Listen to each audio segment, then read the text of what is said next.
ایک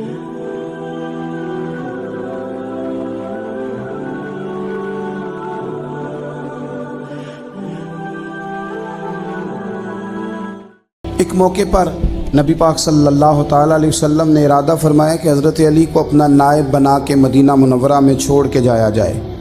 محبوب کریم علیہ السلام جب بھی تشریف لے جاتے تھے تو کسی ایک کو نائب بنا کر مدینہ منورہ میں چھوڑ جاتے۔ حضرت عبداللہ ابن مختوم رضی اللہ تعالیٰ عنہ کو بھی ایک دفعہ حضور چھوڑ کے گئے تو ایک جنگ کے موقع پر محبوب نے حضرت علی شیر خدا سے کہا کہ آپ کو میں اپنا نائب بنا کے یہاں چھوڑ کے جاتا ہوں۔ یہاں لوگ جان چھڑاتے ہیں، کام کا جب وقت آتا ہے، میدان میں نکلنے کا وقت آتا ہے تو جان چھڑاتے ہیں، اور وہ کہتے ہیں کہ باقی سارے کام لے لو، جب وقت مشکل آئے تو پھر ہمیں کام نہ بتاؤ۔ اب مشکل وقت ہے، جہاد میں جانا ہے۔ حضرت مولا علی شیر خدا کرم اللہ تعالی وجہہ الکریم کو حضور نے فرمایا کہ اس دفعہ میرا ارادہ بنا ہے کہ تمہیں چھوڑ کے جاؤں۔ تو حضرت علی کو چھوڑ کے جایا جا رہا ہے، ان کو مدینے میں رہنا ہے، میدان میں نہیں جانا۔